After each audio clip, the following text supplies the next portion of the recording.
bonsoir à toutes et à tous. On se retrouve en direct ce soir depuis le Club Boma sur nos chaînes Twitter, LinkedIn et sur notre site web pour parler de questions majeures pour notre avenir.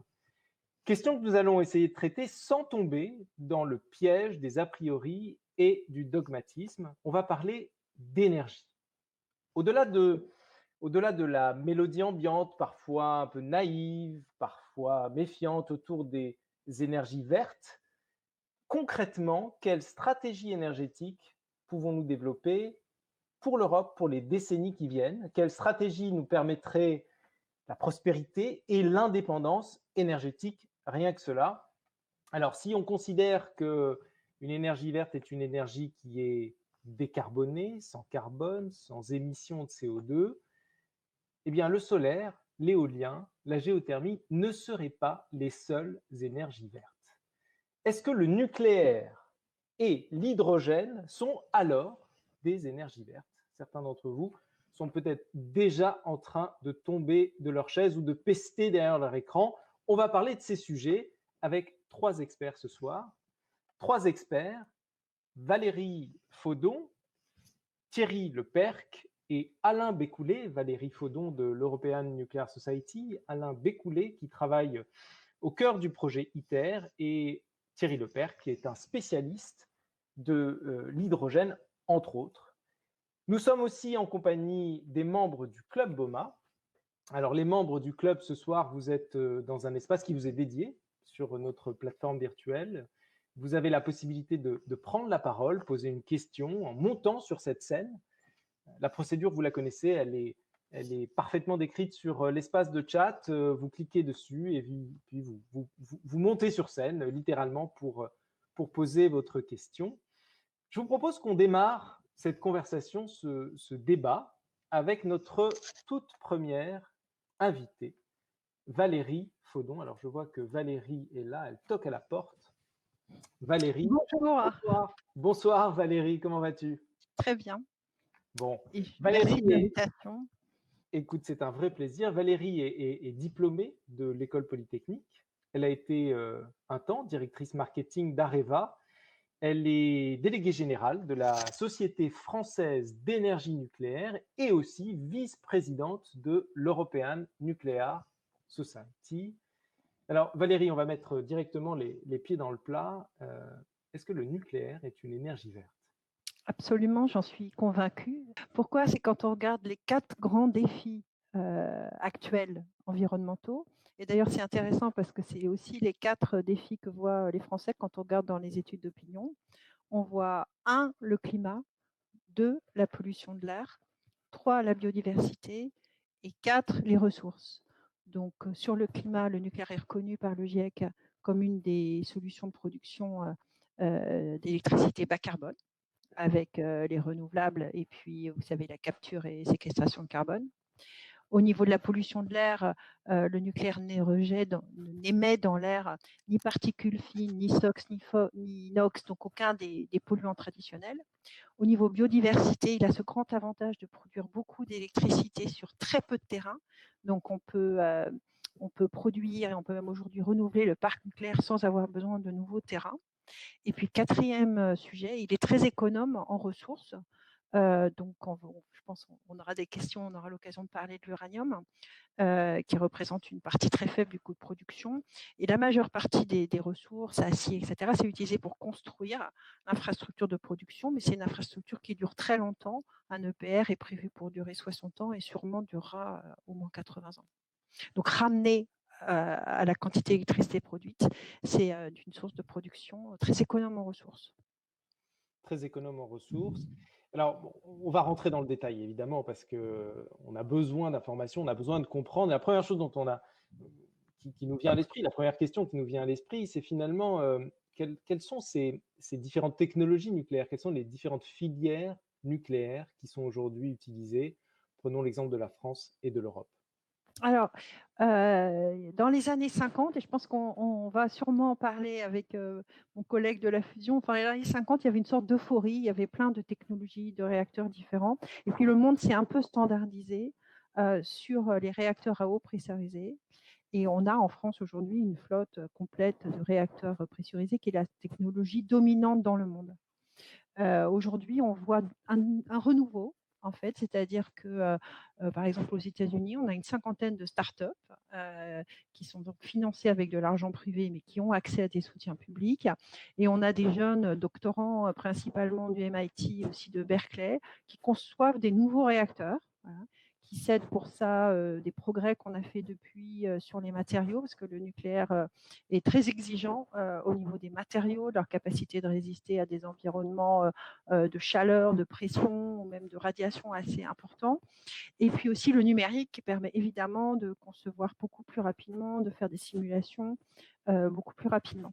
Et donc on a ces startups aux États-Unis, on en a en Chine, puisque la Chine du coup a décidé de faire de la propriété intellectuelle sur le nucléaire, donc ils ont cette flotte de réacteurs à eau pressurisée, vous savez, donc la plupart d'ailleurs ont été l'objet d'un transfert de technologie que la France a fait dans les années 90, mais aujourd'hui ils ont des projets mais sur toutes les technologies de réacteurs.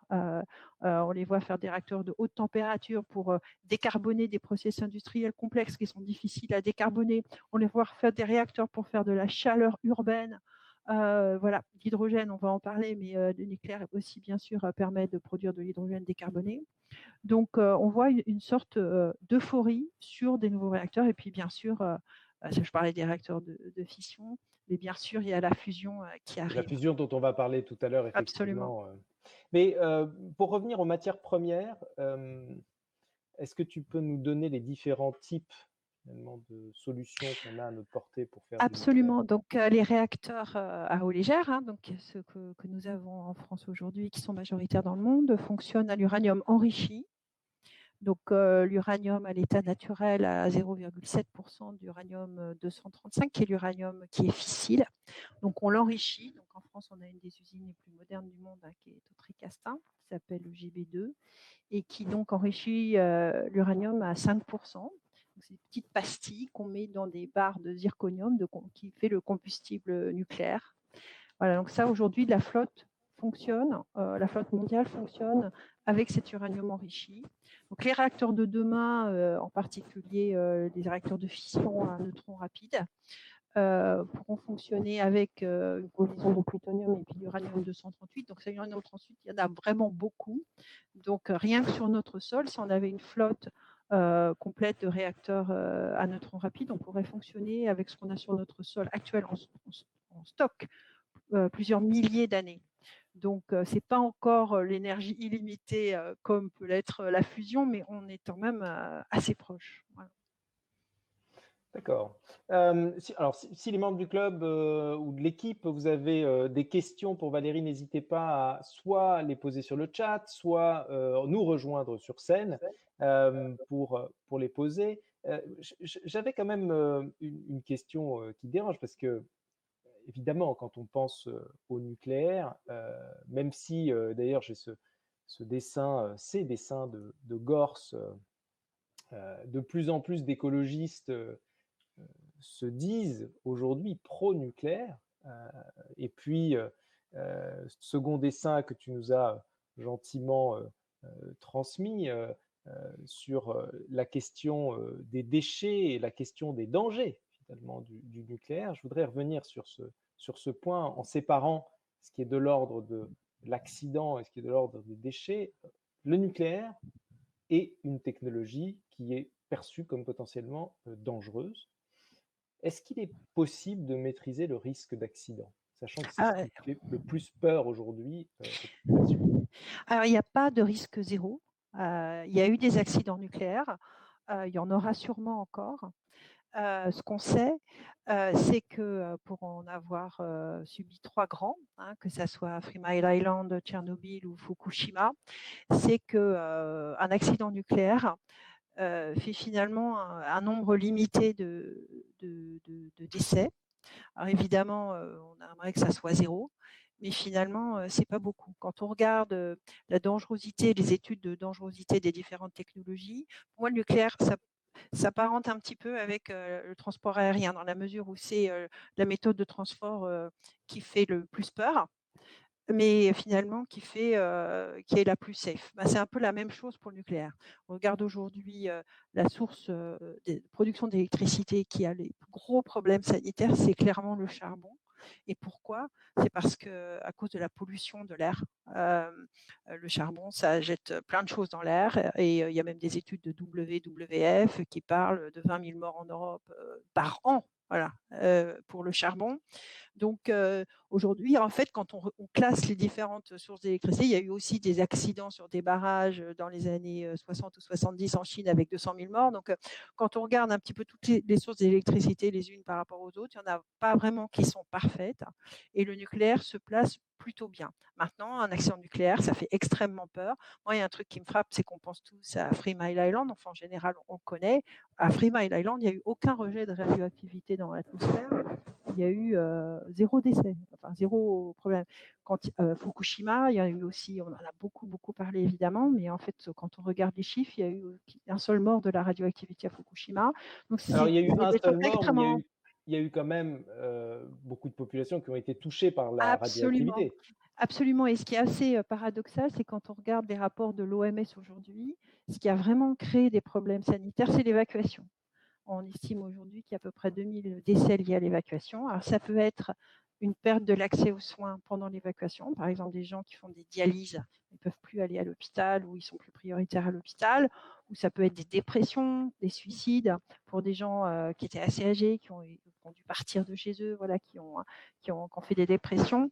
Donc, en fait, voilà, c'est 2000 morts et c'est à comparer avec des millions de morts qui sont liés au charbon. Il y a même des scientifiques américains qui ont fait une étude pour calculer le nombre de morts évités par le nucléaire depuis les années 70, en se disant, ben voilà, si ça avait été des centrales fossiles, voici les décès qui auraient pu être générés par la pollution de l'air, et voici donc les décès qui ont été évités. Donc, rien n'est parfait. Alors, une chose qui est très claire, c'est que ces accidents, parce qu'ils font peur, parce que l'opinion publique est très concernée par la sûreté du nucléaire, sont étudiés énormément. Il y a des autorités de sûreté qui contrôlent les installations nucléaires de manière extrêmement pointue. En France, il y a plus de milliers d'expositions par an par l'autorité de sûreté nucléaire, dont certaines surprises. Il y a l'obligation de déclarer tous les incidents. Donc, c'est un petit peu comme si vous aviez un plan qualité et que vous deviez déclarer par communiqué de presse tous vos signaux faibles. Voilà, c'est ce que fait l'industrie nucléaire aujourd'hui pour gagner la confiance de la population, évidemment.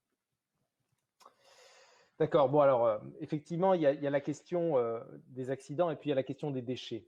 Qu'est-ce qu'on fait des déchets nucléaires? Alors d'abord, il faut savoir que il y a deux choses que les gens ne savent pas. D'abord, le premier, c'est que c'est très peu volumique. Pourquoi? Parce que l'uranium, c'est très dense.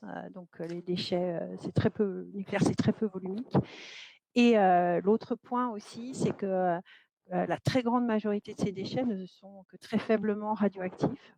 Les déchets très radioactifs, c'est-à-dire ceux qui sont issus du combustible des centrales, du combustible usé, celui qui est déjà allé en centrale, ça représente moins de 3% des déchets nucléaires aujourd'hui. Donc ceux-là, ils sont emblématiques de la filière puisqu'ils sont à la fois très radioactifs et ils ont une durée de vie très longue. Alors depuis 40 ans, la filière française en particulier a développé des techniques à la fois de gestion de recyclage des déchets. Ça paraît assez incroyable, mais on recycle le combustible nucléaire aujourd'hui. 10% d'électricité nucléaire produite en France est faite avec des matières recyclées. Donc c'est l'usine de La Hague qui C'est-à-dire qu'on fait cette séparation. on recycle Oui, les déchets qui émanent des centrales nucléaires pour les remettre dans des centrales. absolument. À quelle hauteur à peu près? À quel pourcentage? Donc c'est ce que je te disais, il y a 10%. Alors tout est recyclé, tout est séparé en tout cas. Et aujourd'hui, ça s'est fait dans l'usine de La Hague, et on fabrique de nouveaux combustibles, aujourd'hui qui s'appellent les combustibles MOX. Et ces combustibles MOX fournissent 10% d'électricité nucléaire 10%, aujourd'hui en France. Voilà, d'accord. exactement. Donc, pour les déchets ultimes, donc, il y en a qui sont faiblement radioactifs et qui ont des solutions de gestion. En fait, c'est du stockage définitif. Et puis, il y en a d'autres les fameux déchets Ah à oui. haute activité vie longue, ils sont aujourd'hui entreposés dans un simple bâtiment à La Hague, en subsurface. Et donc l'idée, c'est de ne pas les laisser là, parce que bon, aujourd'hui, ils ne posent aucun problème. Et je crois que c'est aussi un point extrêmement important, c'est que les déchets nucléaires ne sont pas en contact avec la biosphère. Donc, ils ne posent aucun problème sanitaire, aucun problème aux êtres vivants. Ils sont entreposés. Et donc, l'idée, c'est de les mettre à 500 mètres sous terre pour ne pas finalement que les générations futures aient à les gérer. Alors c'est là que peut-être que ça mérite quand même de préciser, parce que qu'est-ce qui peut se passer si jamais dans les siècles qui viennent, puisque ce sont des déchets qui ont un rythme de vie, enfin une espérance de vie très longue, puisqu'ils continuent à être radioactifs, qu'est-ce qui peut se passer si dans les siècles qui viennent, pour une raison quelconque, peut-être un dérèglement climatique, peut-être un problème majeur, ils viennent à être à nouveau à la surface. Donc, Qu'est-ce qui se passe à ce moment-là? Et c'est ça la crainte du grand public. Comment est-ce qu'on peut régler ce problème? Donc, c'est pour ça qu'il y a tout un tas de recherches qui sont menées. Justement, c'est le site de Mur, dans la Haute-Marne. Et alors, ce qui est intéressant, c'est que cette couche d'argile dans laquelle donc on compte stocker les déchets, elle a plusieurs millions d'années. Donc, c'est pour ça qu'aussi, on est relativement confiant qu'elle va être stable pendant la durée de temps dont on a besoin pour confiner les déchets nucléaires. Alors, ce qui est intéressant, Michel, c'est qu'on est exactement dans le cas du dessin de Xavier Gorce. C'est pour ça que j'adore le dessin de Xavier Gorce.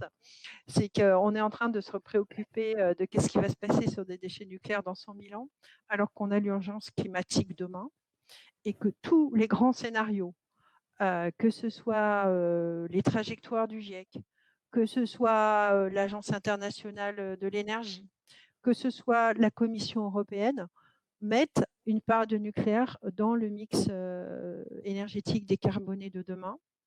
Aujourd'hui, à part quelques scénarios qui ont des hypothèses très difficiles à réaliser, on a besoin d'un socle nucléaire pour atteindre la neutralité carbone dans les scénarios 2050. Le dernier en date qui a annoncé ça, c'est la Chine, avec une neutralité carbone 2060, et il prévoit aussi une multiplication par 4 de leur parc nucléaire. Donc aujourd'hui, on est vraiment en train de parler de comment on peut utiliser cette solution au sein d'un portefeuille diversifié, parce que le nucléaire ne va pas résoudre tous les problèmes, au sein d'un portefeuille diversifié de technologies, pour régler un problème qui est un problème d'aujourd'hui, qui est celui du réchauffement climatique, ainsi que les 3 autres problèmes que j'ai cités, pollution de l'air, biodiversité et puis ressources. Voilà. Je pense à la ressource, il y a une étude très intéressante qui est parue, parce que c'est vraiment le sujet qui monte, une étude très intéressante qui est parue de la Banque mondiale au mois de mai, donc qui est passée un peu inaperçue parce qu'on était tous en confinement, qui dit que les besoins en minéraux vont être multipliés par 7 ou 8 en fonction des minéraux d'ici 2050 pour faire la transition énergétique. Donc, on parle de moyens et de minerais absolument considérables. On dit qu'on sera saturé en cuivre, etc. Donc, je pense qu'on a besoin, justement, pour essayer de faire face à tous ces enjeux-là, de savoir comment on va réussir, d'avoir un mix diversifié avec des technologies qui ont chacune des avantages, des inconvénients et qui sont complémentaires les unes avec les autres. On va essayer de se projeter dans les années qui viennent, 10 ans, 15 ans, peut-être même 20 ans, et parler de 2 sujets. Le premier sujet, j'aimerais l'aborder avec toi, c'est celui, toujours avec les technologies que tu as évoquées, celle de la fission. Est-ce qu'on pourrait voir apparaître une nouvelle forme je dirais, de réseau de centrales nucléaires qui pourrait non pas être centralisé dans des grandes centrales, dans un lieu unique, ou même si c'est plusieurs centrales sur le territoire, mais plein de petites centrales, des sortes de grilles, des grids de centrales réparties sur le territoire et quasiment autonomes, qui apporteraient de l'énergie à l'échelle du village ou à l'échelle d'un quartier. Est-ce que tu penses que c'est une stratégie de décentralisation qui est possible avec le nucléaire? Alors, tout à fait. Alors, ça dépend des pays et des besoins. Nous, c'est vrai qu'actuellement, on est assez focalisé sur la question du renouvellement du parc nucléaire sur les sites actuels, donc sans demander de nouveaux sites. Et cette question du renouvellement du parc, elle est urgente, c'est demain, hein, puisqu'à partir de 2040, on a un effet falaise, c'est-à-dire que l'essentiel du parc nucléaire va arriver, qui a été construit très vite dans les années 70-80, va arriver à 60 ans. Donc, il faut qu'on puisse prévoir qu'est-ce qui va se passer au début des années 2040 et 2040 en temps d'infrastructure énergétique, c'est demain. Donc, on est très focalisé là-dessus, mais c'est clair que d'autres pays ont d'autres besoins. Je pense par exemple actuellement à un pays qui vient de faire des annonces, c'est le Canada, parce que le Canada, ils ont un immense territoire, donc ils doivent pouvoir fournir à des coins reculés, sur des villes reculées, des moyens de production électrique non carbonés qui puissent faire à la fois de l'électricité et de la chaleur. Les Russes en Sibérie ont déjà commencé à mettre en place des petits réacteurs. Pareil pour la Chine qui travaille là-dessus. Donc là, je parle électricité, chaleur. La Finlande étudie comment elle va pouvoir décarboner son chauffage urbain avec aussi des petits réacteurs nucléaires dédiés chaleur. La Chine a commencé à alimenter des réseaux chaleur avec des réacteurs nucléaires. Et puis, n'oublions pas aussi une autre application très importante pour des pays du Golfe. Et là-dessus, l'Arabie saoudite est en train de travailler avec les Coréens là-dessus. C'est la capacité de dessaliner l'eau de mer pour apporter de l'eau fraîche. Voilà. Donc, il y a toute un gamme d'activités. Et là, quand je vous dis ça, j'étais la semaine dernière avec le CNES pour parler des réacteurs nucléaires pour aller sur Mars. Donc, voilà. Donc, il y a tout un tas d'activités. Aujourd'hui, je dirais à la fois, on en parlait tout à l'heure, Michel, en termes de nouveaux designs de réacteurs, mais aussi de nouvelles applications.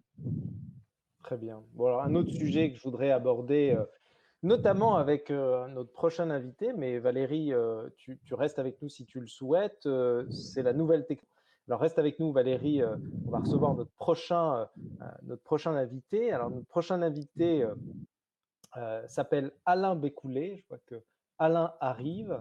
Euh, Alain, je ne sais pas si tu es là. Oui, tu arrives. Et Alain, oui, bonsoir Alain. Alain, tu es physicien, directeur de recherche au CEA, directeur de l'ingénierie du projet ITER. Euh, Tu vas nous expliquer ce qu'est ITER.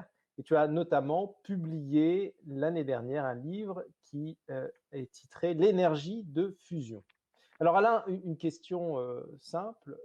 Tu travailles, enfin simple, je ne sais pas si elle est si simple que ça, en tout cas pour un béotien, tu travailles sur un réacteur de nouvelle génération, ITER, ouais. un réacteur dit de fusion et non plus de fission ou affission. Qu'est-ce que ça veut dire et quels sont les avantages de cette nouvelle génération de réacteurs? Alors effectivement, très rapidement et en deux mots, donc Valérie nous a expliqué l'état et le devenir de l'énergie de fission, cette énergie qu'on récupère en cassant des gros noyaux, typiquement de l'uranium. Mais de l'autre côté du tableau de Mendeleïev, il y a une possibilité de récupérer de l'énergie en fusionnant des tout petits noyaux, essentiellement les isotopes de l'hydrogène. Et l'énergie de liaison des petits atomes, enfin des atomes formés comme ça, est inférieure à celle des noyaux initiaux, et donc on récupère de l'énergie comme ça. Et même par réaction ou par nucléon, en fait, on en récupère même plus. Donc c'est une énergie particulièrement efficace. C'est ce qui se passe dans les étoiles, dans le Soleil, dans toutes les étoiles. Donc 99 et quelques pourcents de l'énergie de l'univers, en tout cas de celle qu'on voit, elle est créée par ces réactions nucléaires de fusion. Par contre, évidemment, les moyens pour arriver à ces solutions-là, il faut recréer des conditions, on va dire, équivalentes au Soleil. Il faut refabriquer un petit Soleil sur Terre, et c'est là où le défi scientifique et technique est bien supérieur à celui qu'on a réussi à relever pour la fission. Il faut créer des conditions qui sont de l'ordre de 100-150 millions de degrés dans des boîtes. Et ces boîtes, comme vous pouvez l'imaginer, ne peuvent pas être matérielles, puisque 150 millions de degrés, tout le monde est complètement volatilisé et sous état de plasma. Donc on doit isoler ces milieux par des moyens non matériels, essentiellement par un champ magnétique. Donc le principe, il faut chauffer un gaz, un mélange de deutérium et de tritium typiquement, l'amener à peu près à 150 millions de degrés en le conservant ensemble, suffisamment les ions, enfin les noyaux suffisamment proches les uns des autres pour pouvoir enclencher des réactions de fusion, créer de l'hélium et un neutron.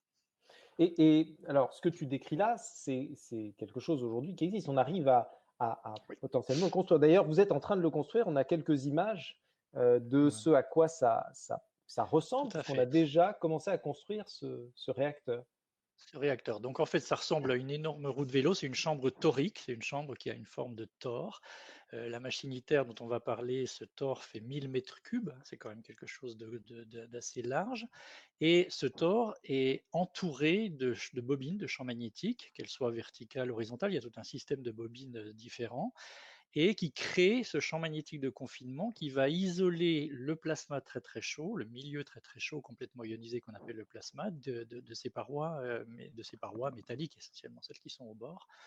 Cette chaleur, elle va être maintenue évidemment pour créer les réactions de fusion, et puis elle va être récupérée pour ultimement, c'est pas le but d'ITER, ce sera le but des étapes réacteurs, pour récupérer cette chaleur, faire tourner des générateurs de vapeur et créer de l'électricité. Et alors, ça a l'air révolutionnaire, c'est très prometteur, mais on en est où aujourd'hui concrètement de cette technologie? Alors où on en est concrètement, Valérie l'a dit, on a presque démarré ensemble, en tout cas dans l'exploration des différentes solutions. La fusion a commencé très tôt. Même le principe de fusion a été émis en 1919, donc on est très très loin sur, sur l'échelle du temps. Les réactions, pardon, les recherches civiles sur développer de l'énergie fusion ont commencé après sa déclassification dans la fin des années 50, plutôt début des années 60. Et depuis, eh ben, on a fait toutes les étapes qui consistaient d'abord à créer cette boîte magnétique. On a investigué aussi énormément de solutions différentes, diverses et variées pour trouver celle qui était la plus efficace.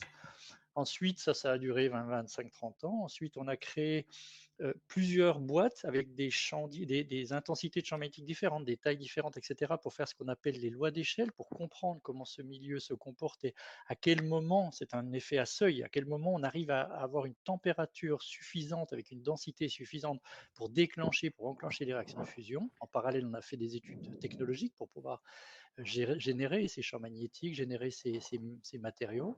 Ça a pris encore 25-30 ans. Et début des années 2000, on s'est retrouvé en position de dire, OK, on a les briques scientifiques et technologiques pour mettre tout ça ensemble et faire une démonstration de faisabilité en vraie grandeur. C'est la machine ITER. Cette vraie grandeur, c'est, je vous dis, à peu près 1000 mètres cubes de plasma, donc c'est une grosse installation. C'est à peu près 5 Tesla de champ magnétique au cœur de ce plasma, donc c'est un champ magnétique intense créé par des bobines supraconductrices parce qu'il faut que ça dure longtemps sans dépenser d'énergie, etc., etc. Donc on est en phase de construction de cette machine. On a fini à peu près les bâtiments, une grosse partie des services, et on est en train de commencer l'assemblage du tokamak lui-même, de cette machine qui s'appelle un tokamak, de façon à ce que cette machine entre en service dans les années 2025 pour à peu près une dizaine d'années d'opérations, de montée en puissance, de vérification, jusqu'au moment où on aura fait une démonstration de faisabilité totale, à savoir amplifier 10 fois la puissance qu'on met dans ce milieu-là. On injectera 50 mégawatts à peu près dans ce milieu-là en continu et on devrait en récupérer 500. Aucune vocation à générer de l'électricité, etc., mais une vocation à faire une démonstration de faisabilité intégrale, technologie comprise, point de fonctionnement compris, et maîtrise, c'est un milieu nucléaire, il y a du tritium, donc maîtrise complète au sens de l'autorité de sûreté de ce processus-là. Écoute, c'est fascinant de voir où on en est aujourd'hui. Je suis fasciné par cette idée de recréer des mini-soleils sur Terre. Encore une fois, est-ce que c'est quelque chose qui est sans danger? En plus, le réacteur est en France. Oui. Alors oui, c'est la France qui a gagné la compétition internationale, mais elle a gagné le site, mais c'est l'ensemble de la population mondiale, ou peu s'en faut, qui travaille sur ce projet, hein. C'est un projet unique à dimension mondiale. Je vais revenir 2 secondes effectivement sur les risques. Mais aussi sur les avantages. Valérie a expliqué qu'on sent il y a certaines limites à l'énergie nucléaire, en particulier sur la disponibilité du fuel, du combustible, sur la dangerosité de la réaction éventuellement, et puis sur les déchets. La fusion avait vocation, elle a toujours vocation, à essayer d'adresser ces 3 points pratiquement en même temps. Le combustible devient du deutérium et du tritium. Le tritium, il est fabriqué sur place. Donc, en fait, le combustible, c'est du deutérium et du lithium. Je n'ai pas le temps d'expliquer pourquoi. Ce sont des matériaux qui sont abondants sur Terre et répartis universellement. Il n'y a pas de mines de deutérium pour lesquelles il faudrait faire la guerre. Les déchets, la réaction elle-même ne fabrique pas de déchets, puisqu'elle fabrique un hélium et un neutron. Évidemment, ce neutron, il va aller activer les parois, il va être utilisé pour fabriquer du tritium, mais il va aller activer les parois. Donc, le déchet qui existe, c'est la structure elle-même, c'est le tokamak lui-même, qui en fin de vie sera un déchet, mais ce sont des déchets qui sont. Les matériaux sont tels aujourd'hui, on sait fabriquer des réacteurs avec des matériaux qui sont tels que les déchets seront de très courte vie comparé à ce qu'on connaît actuellement de déchets de la réaction de fission. Donc, il faudra évidemment les traiter, les laisser refroidir, etc. Mais c'est sur 1 ou 2 générations. On ne parle plus de déchets qui font 100 000 ans ou des choses comme ça. On ne parle pas d'enfouissement profond, on ne parle pas de ces choses-là. Et le dernier avantage, donc, c'est justement le fait que, comme ça n'est pas une réaction en chaîne, la réaction de fusion n'est pas une réaction en chaîne, le neutron n'entre pas dans d'autres réactions de fusion, il n'y a absolument aucune capacité pour cette réaction à diverger, à s'emballer, à devenir hors de contrôle. Donc ça, c'est un point extrêmement important. Quoi qu'il arrive, l'avion qui tombe sur le réacteur, le tremblement de terre ou tout ce que vous pouvez rêver, la réaction va simplement s'arrêter. Il faut voir que de ce milieu de 1000 mètres cubes, il y a 4 secondes d'énergie. Au bout de 4 secondes, tout est consumé et c'est fini. Stocké au-delà de 4 secondes. Voilà. Alors, on a une question d'un membre du club, Claire Oui. Michalon. Donc, Claire demandait une question géopolitique. La recherche d'uranium n'est pas sans effet, notamment pour des raisons géopolitiques. Il y a un contrat de concession de plus de 100 000 km² au Niger qui a été attribué à Areva et qui a contribué à déclencher une guerre civile qui est toujours en cours. Est-ce qu'on intègre ce coût dans le prix du kilowattheure qui est vendu aux usagers? C'est une question, j'imagine, d'abord pour Valérie. Est-ce que Valérie, tu veux répondre à cette question? Oui, donc je poserai la question à Orano parce que j'en ai encore jamais entendu parler. Donc ça m'arrive assez souvent en fait de récupérer des questions comme ça. Donc je ne sais pas quelle est la source de cette information. Je voudrais quand même faire 2 commentaires sur la géopolitique de l'uranium parce que c'est une vraie question. On parle de souveraineté, on dit que le nucléaire a été fait pour qu'on acquiert de la souveraineté, mais évidemment, on a besoin d'uranium. Pour vous dire à peu près donc, où en est la situation mondiale sur l'uranium. Donc, on estime sur la technologie actuelle qu'on a à peu près pour 120 ans de réserve dans le monde aujourd'hui. Hein. C'est un matériau qui est relativement abondant et relativement bien réparti. Quand je vous dis bien réparti, la première réserve mondiale est en Australie. Il y a beaucoup de réserves d'uranium dans des pays de l'OCDE. On dit à peu près 45% des réserves d'uranium sont dans les pays de l'OCDE. Alors c'est vrai qu'on a tendance à parler du Niger parce qu'il y a des tas d'historiques, de relents de Centrafrique. Il faut savoir que l'approvisionnement de la France ne vient pas en majorité du Niger. Hein. L'approvisionnement d'Orano, c'est sur 3 grandes mines, 3 grands accords miniers. Le premier, c'est le Kazakhstan. Le deuxième, c'est le Niger. Et puis le Canada, où Orano a départ dans une des mines qui s'appelle Cigar Lake, où la teneur en uranium est des plus élevées du monde. Voilà. Aujourd'hui, Orano développe la Mongolie. Donc, c'est considéré comme un métal où il n'y a pas de risque géopolitique, d'autant plus que comme c'est extrêmement dense, on a aujourd'hui 2 ans de stock sur notre sol. Alors, pour vous donner une idée, le gaz, c'est à peu près 6 mois. Voilà. Nous, on a non seulement 2 ans, mais avec nos stocks d'appauvris, on pourrait tenir 5 ans de plus avec nos propres installations. Donc, on est assez ceinture et bretelles, ce qui est normal. On a développé le nucléaire pour la souveraineté. Donc, il fallait évidemment sécuriser les approvisionnements en uranium.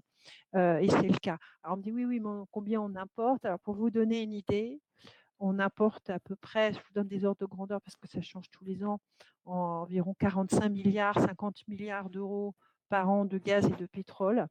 Et l'uranium, c'est entre 500 millions et 1 milliard. Voilà, donc on est sur un facteur entre 50 et 100. Et l'uranium représente une part faible, environ 5% du coût de production du nucléaire, et géré sur des contrats très longs. Voilà, donc il n'y a pas vraiment un marché. Il un marché spot, mais c'est pas du tout une matière première. C'est une matière première qui se trade par contrat long. Voilà.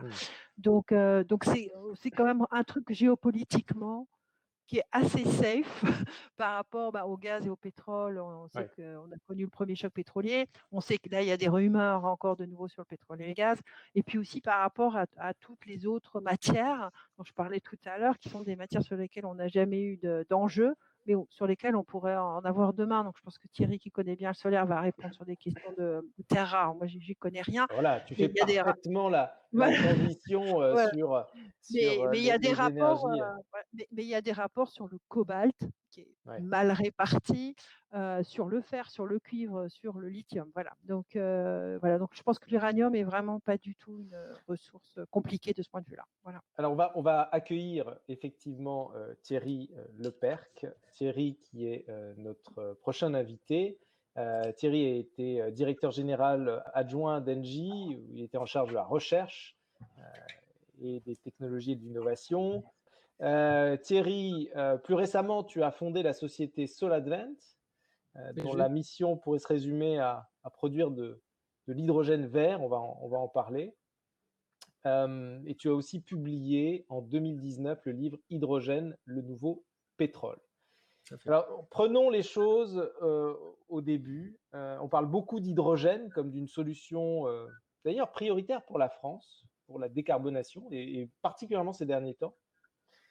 Ça marche comment, l'hydrogène? Alors, l'hydrogène, c'est multicolore. On va commencer par les couleurs. Il y a… Ah voilà, merci, tu me les mets. Alors, à gauche, vous avez l'hydrogène gris. Gris, c'est celui avec lequel on mange. D'ailleurs, si nous sommes aussi nombreux sur la planète, c'est parce qu'il y a de l'hydrogène gris qui permet de faire de l'ammoniac, qui lui-même permet de faire des engrais. Et donc, on serait 3 milliards de moins sur la planète s'il n'y avait pas cette jolie petite couleur grise. Alors, c'est quoi? C'est un hydrogène issu du vaporéformage du méthane, c'est-à-dire on prend une molécule, CH4, et d'un côté, on a du H2, de l'hydrogène, et de l'autre côté, du CO2.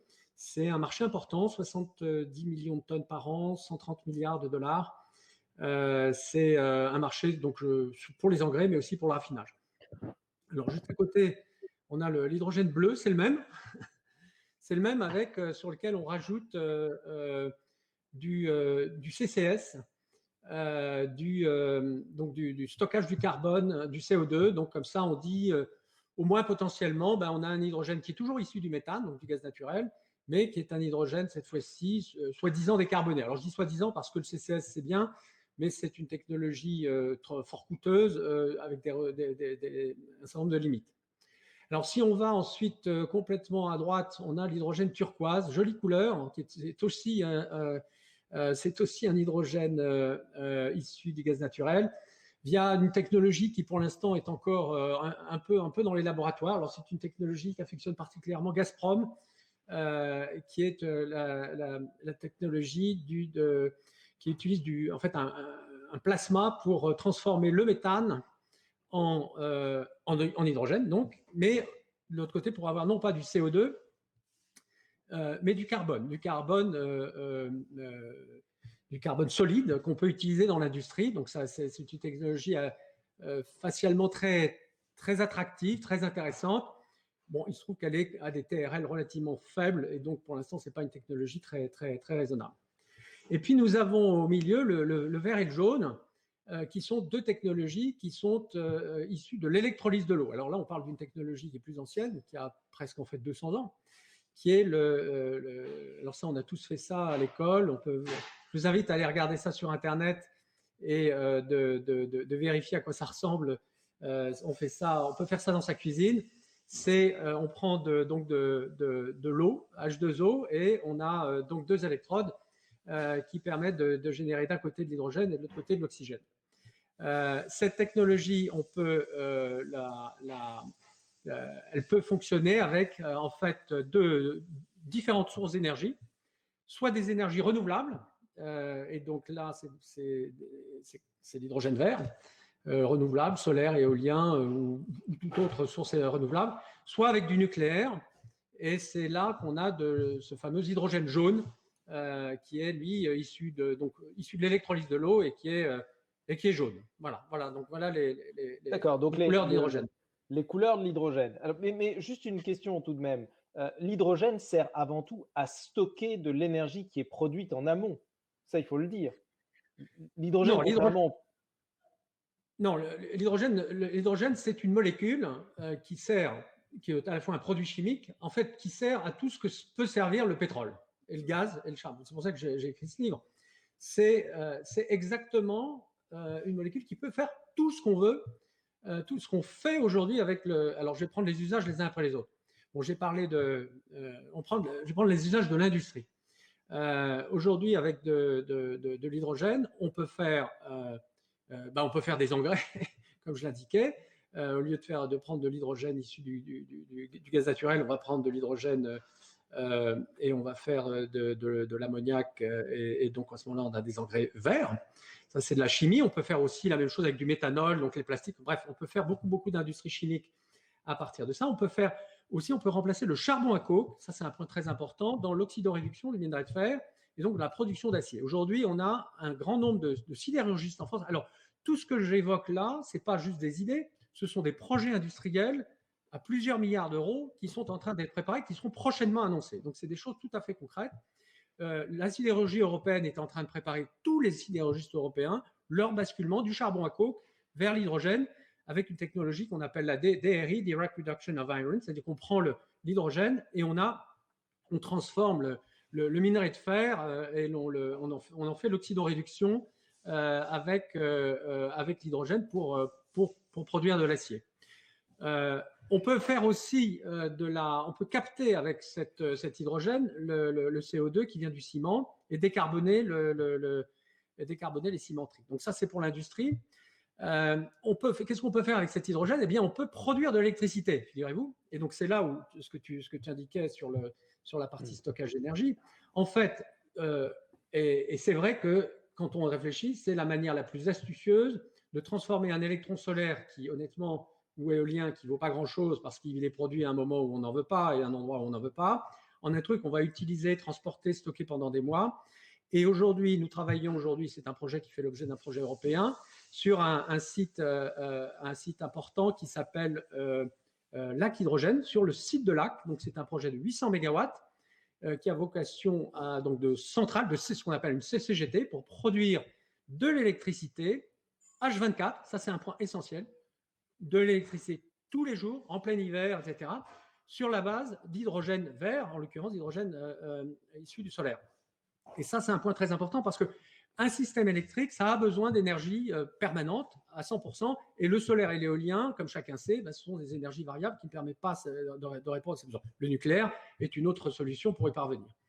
Voilà. Alors, ensuite, si on prend l'exemple de… Pardon, je t'interromps, mais juste sur un point, l'exemple de la France, où finalement, à part dans les régions sud, on a très peu de photovoltaïque, très peu de solaire. Où est-ce qu'on va aller puiser cette énergie verte pour la stocker en hydrogène? Alors, un point très important, pour comprendre la logique de l'hydrogène, c'est de comprendre que l'hydrogène se transporte et se stocke.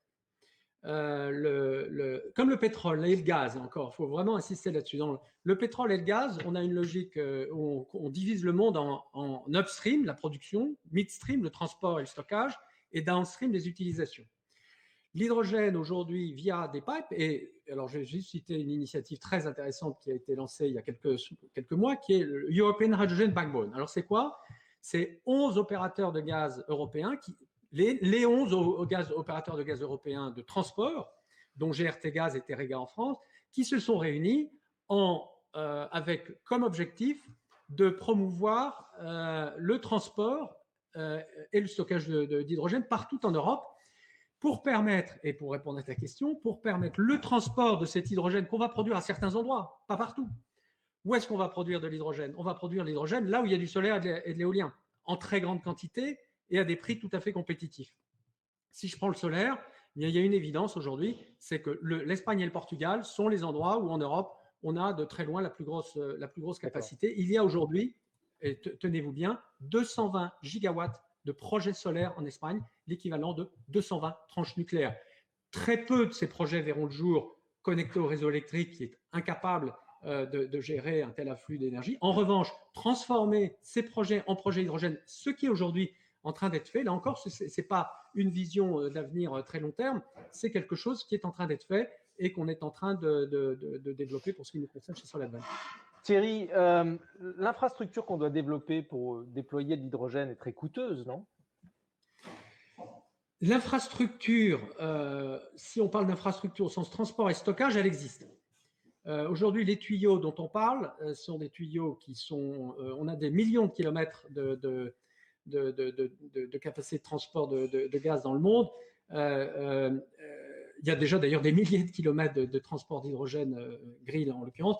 On peut réutiliser, c'est exactement la proposition de l'European Hydrogen Backbone, de réutiliser une partie de ces infrastructures de transport et de stockage. Alors le stockage, c'est quoi? C'est du stockage souterrain dans des cavités salines où on peut stocker des quantités tout à fait considérables, des millions de tonnes d'hydrogène, l'équivalent de millions de batteries qu'on ne construira jamais. Et donc les mines de cobalt, de ce point de vue-là, on les laissera tranquilles, il n'y a pas de problème, puisqu'avec ce machin-là, on stocke sous forme là encore, sous terre.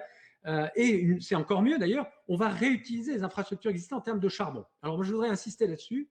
Il y a aujourd'hui 140 gigawatts de centrales à charbon en Europe qui vont fermer avec tout un tas de gens qu'on va voir et à qui on dit, vous savez quoi, on va fermer votre centrale. Par exemple, Émile Huchet, à côté de Saint-Avold en Lorraine, on leur dit, on va vous transformer en professeur de yoga et puis on va transformer votre centrale à charbon en parc de skateboard. La solution alternative, c'est de reprendre cette centrale et de la transformer, ce que les Américains ont fait en transformant des centrales à charbon en centrales à gaz, et transformer ces centrales-là qui ont tout pour répondre aux besoins du réseau. La connexion au réseau, les clients, les salariés, eh bien, de répondre à ces besoins. Et donc, en fait, on a ce qu'on appelle une capacité à déséchouer les actifs, à reprendre des actifs existants, du charbon, du gaz, et les transformer avec un niveau d'investissement au bout du compte très limité. Donc, c'est vraiment une opération de transformation astucieuse sur un plan économique. Thierry, on se souvient tous, ou en tout cas on a cette image en tête du Zeppelin dans l'Allemagne des années 30 qui explose parce qu'il contenait, entre autres, de l'hydrogène. Alors on a évoqué avec Valérie et Alain les non-dangers du nucléaire. Que ce soit pour la fusion, puisqu'il s'éteint au bout de quelques minutes, ou que ce soit pour la fission, parce que les déchets sont confinés. Quid de l'hydrogène? L'hydrogène, c'est quand même dangereux à manipuler. C'est dangereux. En fait, ça prend feu, accessoirement d'ailleurs. C'est pas toxique. Tu peux respirer de l'hydrogène, ça n'y a pas de problème. On ne va pas mourir avec, parce que respirer du méthane, ça n'endure pas très longtemps. Et en fait, ça n'explose pas au plus exactement, ça explose que dans des conditions très, très particulières. Par contre, ça prend feu assez rapidement. Et ce qu'on a vu avec, effectivement, historiquement, ce Zeppelin, c'est qu'il a pris feu. Accessoirement, si ça avait été du méthane, c'est la ville de New York qui aurait été soufflée. Et là, ce n'est pas 33 morts qu'il y aurait eu, mais 33 000 ou 10 millions, on ne sait jamais. Bon. Moi, la réponse à ça, elle est simple. Elle s'adresse à tous les Parisiens ou tous les citadins qui se promènent dans Paris et qui regardent gaz à tous les étages. Est-ce que vous avez déjà vu gaz à tous les étages quand vous promenez dans Paris? Eh bien, gaz à tous les étages, c'est hydrogène à tous les étages. Parce que pendant 100 ans, à Paris, on s'est chauffé et on s'est éclairé avec de l'hydrogène. Ça s'appelait le gaz de ville. C'était produit dans des usines à gaz, souvent dans les villes. Accessoirement, la production de ce gaz, c'était pas très, très propre. Ça générait plein de poussière et ça empoisonnait l'atmosphère des villes en question. Par contre, la combustion de ce truc-là, qui était en fait, c'était quoi? 50% d'hydrogène, 50% de monoxyde de carbone. Monoxyde de carbone, c'est ce qu'on utilisait pour se suicider et donc l'hydrogène pour se chauffer et s'éclairer. Pendant un siècle, on a connu ça à Paris. Honnêtement, cherchons dans la littérature des explosions, des morts, des trucs. On en a beaucoup plus aujourd'hui avec le gaz naturel, infiniment plus. Donc l'hydrogène, aujourd'hui, qui est utilisé là encore très largement partout dans le monde. N'entendez pas parler de choses, de morts, etc. Je veux dire, c'est une énergie. Ça ne veut pas dire qu'il ne faut pas faire attention, ça brûle. Mais bon, il faut prendre des précautions. Mais en tout cas, là encore, on a fait ça pendant 100 ans à Paris, on peut recommencer. Thierry, peut-être une question pour vous deux, Valérie et Thierry. En attendant l'arrivée de la fusion, est-ce qu'on peut imaginer que le nucléaire génère de l'énergie qui soit stockée dans l'hydrogène? Tu l'as évoqué tout à l'heure, Valérie. Thierry, est-ce que c'est possible? Et est-ce Tout que est, c'est économiquement tout est une histoire de coût. Je veux dire, ouais. bien sûr que c'est possible. D'ailleurs, Dan Brouillette, le secrétaire à l'énergie américain que j'ai vu à Washington il y a 2 ans, me posait cette question. Il me disait, est-ce qu'on peut produire de l'hydrogène avec le nucléaire? Je disais, monsieur le secrétaire, bien entendu qu'on peut le faire. C'est juste une histoire de coût. Et là, je voudrais juste rappeler l'équation économique. Pour faire de l'hydrogène compétitif avec le gaz naturel et le pétrole, ce que nous avons l'intention chez SolarVent avec tous nos acteurs de faire à très grande échelle dès 2025, non 5 ans, il nous faut fournir de l'hydrogène livré, y compris le transport et le stockage, à 1,5 € du kilo, formulé en euros du mégawattheure, 37 € du mégawattheure.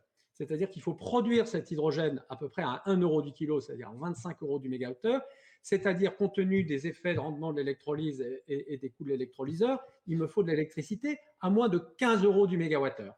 C'est combien par rapport à l'électricité qui est fournie, par exemple, par le nucléaire ou par l'éolien? Si on essaie de comparer, parce que tout le monde n'a pas ces chiffres en tête. Alors, je parle sous le contrôle Valérie, mais le nucléaire, on va prendre une fourchette.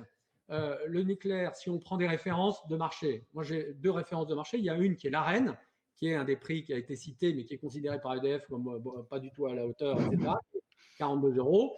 Et puis, il y a un autre prix qui est celui qui a été signé pour le contrat d'Hinkley Point. Donc ça, c'est, on va dire, d'un côté le nucléaire ancien, ou en tout cas une version optimiste du nucléaire ancien, et de l'autre côté, une version plus réaliste du nucléaire nouveau, qui est lui plutôt à 120. Là encore, moi, je vais besoin pour ce truc-là d'électricité à 15, y compris le coût de transport. Tout compris. Sinon, il n'y a pas de marché de l'hydrogène. Je crois qu'il faut comprendre que l'hydrogène, c'est un marché, c'est une commodité, c'est binaire. Est-ce qu'on arrive à le vendre au prix du gaz naturel ou pas? Si on n'arrive pas, c'est même pas la peine de parler d'hydrogène. On perd son temps. On va garder le charbon, le gaz, le pétrole. Alors effectivement, jusqu'à comment s'en suivre. Mais aujourd'hui, et la bonne nouvelle, c'est que du solaire à 15 €, il y en a. Il y en a précisément, c'est des appels d'offres qui ont été attribués, même à 11 €. Et EDF lui-même, prenons EDF, EDF a remporté aux Émirats Arabes Unis un projet à 11 € du mégawattheure avec Mazda aux Émirats Arabes Unis.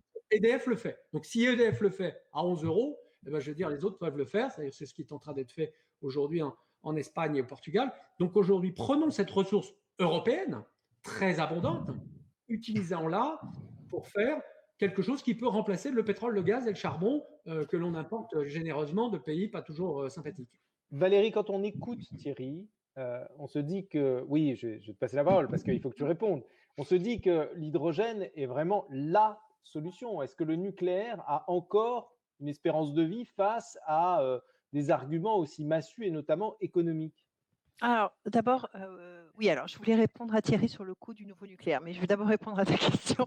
Donc, moi, je ne crois pas qu'il y ait une solution. En fait, je pense que ça serait une erreur de penser qu'il y ait une solution. Quand on regarde les experts des grandes agences, ils parlent d'une quarantaine de technologies. Voilà, et il faut que chacun fasse son chemin. Donc moi, c'est vrai que nous, on ne travaille pas trop sur le stockage de l'hydrogène parce que ce n'est pas notre domaine, mais c'est vrai qu'on sait, quand on regarde, c'est assez clair, la SNBC, c'est-à-dire la stratégie nationale bas carbone française, que l'électricité bas carbone ne pourra pas tout décarboner. Il y aura de la biomasse, mais il y aura aussi besoin, par exemple, pour les mobilités lourdes. C'est en général, c'est là qu'on voit l'hydrogène, c'est-à-dire on dit on n'aura pas de camions électriques, on aura des camions ou des bus à l'hydrogène. Voilà, il y aura un certain nombre de sujets sur lesquels on aura besoin d'hydrogène. Donc moi, j'y crois aussi dans le cadre d'un bouquet. Alors pour moi, c'est pas du tout opposer le nucléaire et l'hydrogène, puisque nous, on voit le nucléaire comme un moyen de produire de l'hydrogène. Alors, il y a des avantages économiques aussi à la production, non pas d'accoler un électrolyseur à une centrale nucléaire. Je crois qu'ils font un peu ça aux États-Unis, mais nous, ce n'est pas notre vision.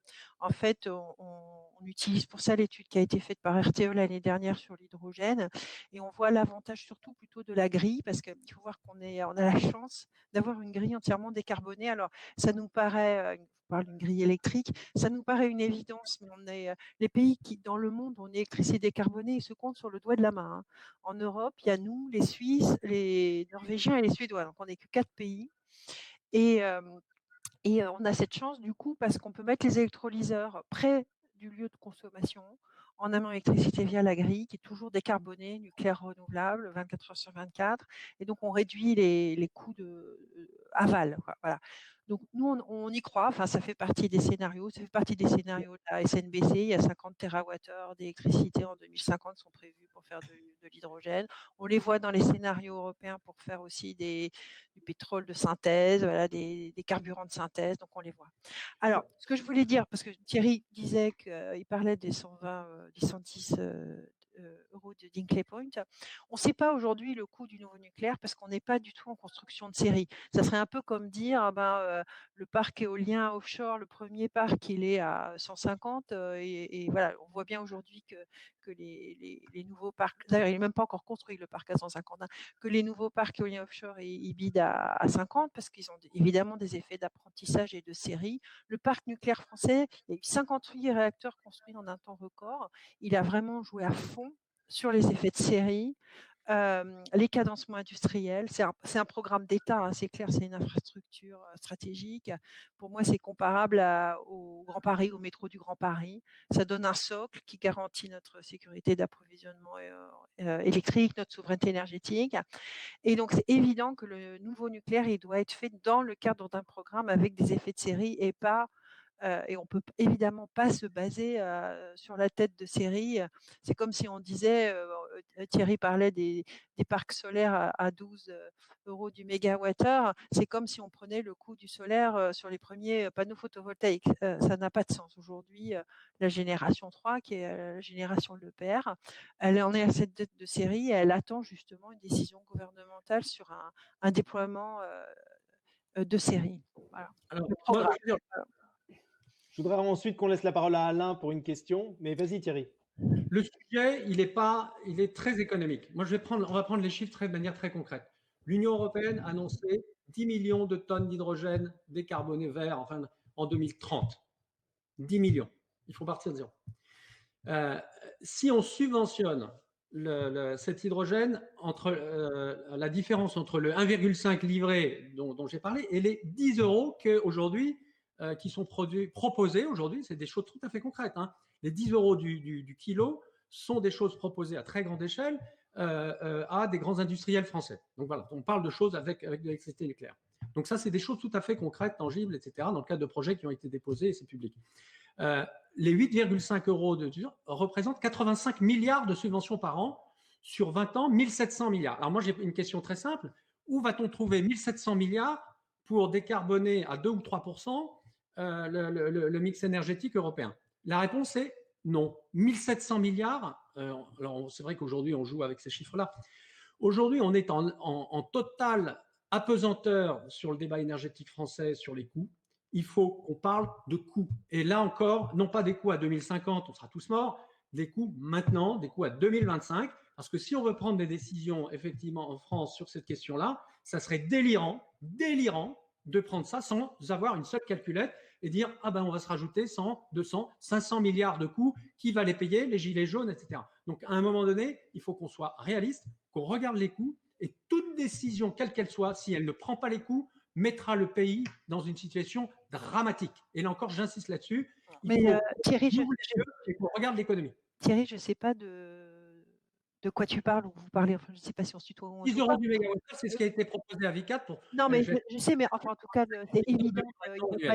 C'est évident que, en tout cas, pour le renouvellement du parc, il y a eu un audit et il y a des coûts qui ont été donnés. Donc, ça me paraît de toute façon tout à fait naturel et évident qu'il faut un mix et puis il faut évidemment étudier les coûts. Alors, non pas des différentes solutions les unes à côté des autres, parce que ça, c'est terminé. Enfin, moi, je connais bien, j'ai beaucoup travaillé sur le système électrique.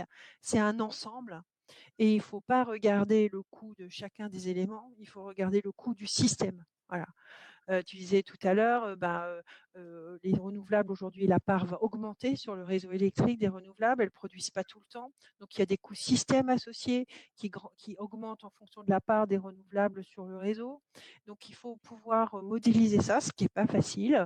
RTE est actuellement lancé dans un grand exercice qui va leur prendre plus d'1 an pour faire des scénarios 2050 et ils doivent modéliser le système dans son fonctionnement, alors ça, il faut le savoir, ou pas horaire. C'est-à-dire actuellement, toutes les modélisations du système électrique sont d'abord européennes parce qu'il n'y a plus de mix électrique national. Tout est interconnecté et ils doivent mettre des scénarios climatiques. Ils ont refait tous leurs scénarios climatiques avec Météo France pour modéliser heure par heure l'équilibre du système européen. C'est des sacrées machines de modélisation. Tout en sachant bien sûr Merci que le de, scénario est faux de toute façon. Voilà, donc merci d'évoquer la question européenne parce que c'était le sujet de notre soirée. Maintenant, j'aimerais bien qu'on essaie de se projeter dans les 20 ans, 30 ans, peut-être 40 ans devant nous. On a bien compris qu'on est dans une phase de transition, beaucoup de débats autour de l'usage des énergies éoliennes, des énergies photovoltaïques, avec ou non de l'hydrogène, le nucléaire. Et puis, il y a cette technologie qu'on a évoquée tout à l'heure avec Alain, qui est la fusion, qui est extrêmement prometteuse. Combien ça coûte de développer ce programme, Alain, ITER? Alors aujourd'hui, donc le programme ITER, la machine ITER est fournie par, comme je l'ai dit, par 7 grands partenaires, hein, l'Europe, la Chine, le Japon, la Corée, l'Inde et les États-Unis, tous ensemble. Et cette machine aujourd'hui, alors c'est très dur de trouver le prix exact parce que c'est une fourniture en nature de la part des participants, donc c'est difficile. Mais disons que si on fait une règle de 3 avec le budget européen, on arrive entre 18 et 20 milliards d'euros d'investissement. Voilà, ça c'est le coût qui se dépense sur une quinzaine ou une vingtaine d'années de construction, donc c'est pas non plus énorme, et qui est partagé par, je vous dis, 7 grands partenaires ou 35 pays si on fait la somme. Donc c'est un coût important, mais effectivement, il est à relativiser par rapport au coût d'une transition énergétique, on vient d'en parler, il est à relativiser par rapport au coût aux investissements que font même nos amis pétroliers pour chercher des nouvelles sources de pétrole, de gaz, etc. Donc, à l'échelle d'une R&D sur des nouvelles sources d'énergie, c'est une somme, on va dire, presque faible. Il est important de comprendre que là, on n'est qu'encore qu'à la démonstration de faisabilité. Donc ensuite, il faudra passer à une phase d'industrialisation et de commercialisation. Donc là aussi, il y a tout un travail qui n'est pas encore fait aujourd'hui d'optimisation de ces coûts. On est, comme disait Valérie tout à l'heure pour un autre sujet, on est sur une first of a kind, on n'est pas là en train d'optimiser des coûts. Il faut qu'on optimise des matériaux, il faut qu'on optimise les coûts commerciaux et industriels et le rendement global. Mais on est dans des coûts qui sont très similaires au nucléaire, on va dire, au moins d'aujourd'hui, parce que nous aussi, on fait face à des réglementations qui augmentent par rapport aux risques type Fukushima et autres. Un autre élément qu'on peut mettre en regard, il y a une étude hollandaise il y a quelques années qui faisait une étude qui montrait l'investissement global qu'on doit faire pour faire émerger une nouvelle source d'énergie, quelle qu'elle soit, le solaire, l'éolien, le nucléaire. Si on somme tout ce que la planète a fait en R&D pour arriver à cette solution-là, et on tombe impeccablement chaque fois sur une centaine de milliards de dollars ou d'euros. Donc, ce sont ces chiffres-là qui sont nécessaires pour mettre en place une nouvelle source d'énergie. Toute dernière question avant de vous remercier. Quel est l'horizon de faisabilité de la fusion? Autrement dit, quand, si jamais ça marche, on pourra avoir de l'électricité qui arrivera grâce à la fusion? Tout à fait. Alors, ce qu'on a dit tout à l'heure, et je peux le prolonger, c'est-à-dire que vers 2035, on va dire, on a la démonstration de faisabilité et on fait tout pour qu'elle soit positive. Si cette démonstration de faisabilité est faite, on va faire le premier réacteur, celui qui générera de l'électricité, où on commencera à s'occuper d'industrialisation et de rendement. Ça, l'Europe, alors chacun des partenaires a son planning. On va dire que l'Europe, elle vise ça vers le milieu des années 2050. Et ensuite, on lance des séries commerciales. Voilà. Donc, il ne faut pas imaginer alimenter nos fers à repasser avec de l'électricité de fusion avant 2080, quelque chose. Ce qui fait que le débat est évidemment un peu différent de celui qu'on vient d'avoir. Ce que je voudrais moins rajouter au débat précédent, c'est que le mix énergétique, il faut le concevoir comme une évolution sur ce type de temps. C'est-à-dire qu'il ne faut pas imaginer passer d'un seul coup à quelque chose de complètement vert en une demi-génération, quelque chose comme ça. C'est de notre devoir, quand on adresse le problème de la transition énergétique, de la voir dans la durée et de voir à quel point on veut arriver dans 40, 50 ans, et ensuite de mettre en place, avec les solutions qu'on a et minimisant les problèmes immédiats, et là je rejoins Valérie quand elle parle, le problème immédiat, c'est bien le réchauffement Oui, climatique, c'est pas on n'a pas l'enfoncement le des temps, hein, il déchets. faut aller vite. Hein. Pardon.